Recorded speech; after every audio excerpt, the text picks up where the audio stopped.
तर नमस्कार मित्रांनो, खूप दिवसानंतर आपण आपल्या ब्लॉगला सुरुवात केली होती. जवळजवळ 15 दिवसानंतर ब्लॉगला सुरुवात केली होती.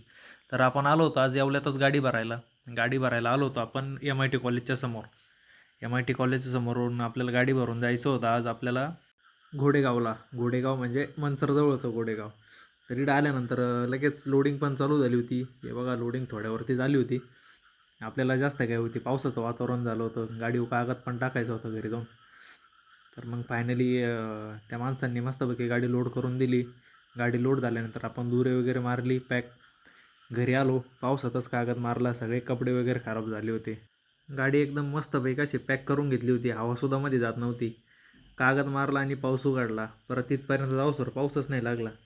तर मग पाठी मस्तपैकी आपण 2 वाजता उठलो. आपले 2 वाघ गाडीची राखणच करीत होते.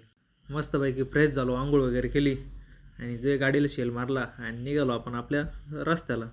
पुढं आल्यानंतर आपण आलो होतो डायरेक्ट संगमनेरच्या टोलनाक्यावरती. आज काही गर्दी पण नव्हती काहीच. मस्तपैकी टोलनाका पास केला आणि आपल्याला आपल्या गाडीच्या दोऱ्या वगैरे चेक करायच्या होत्या, काही दोऱ्या वगैरे निसटेल तर नाही ना. मग टोलनाक्याजवळच थांबलो, उतरलो, सगळ्या दोऱ्या वगैरे चेक करून घेतल्या.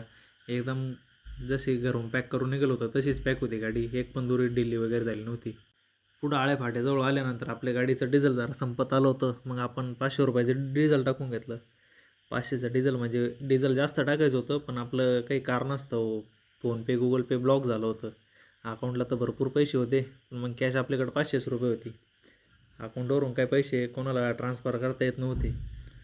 डिझेल वगैरे टाकून आपण आलो होतो मंचर भीमाशंकर रोडला.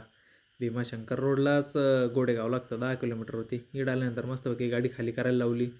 गाडी खाली झाल्यानंतर कागद वगैरे सुटले, कागदाच्या घड्या वगैरे घातल्या. गाडी परत पहिल्यासारखी पॅक करून घेतली. पार्टीकडून भाडं वगैरे घेतलं आणि आपण एकदम आपली डिझेलची टाकी फुल करून घेतली आणि निघालो आपण आपल्या परतीच्या प्रवासाला.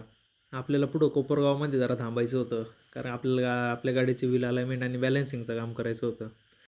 तिथून निघाल्यानंतर आपण आलो डायरेक्ट व्हील अलाइनमेंट करायला कोपरगावमध्ये. कोपरगावमध्ये आल्यानंतर इकडं बॅलन्सिंगला गाडी लावली होती, बॅलन्सिंग वगैरे झाली आणि मध्ये मग त्यांनी अलाइनमेंट करायला घेतली.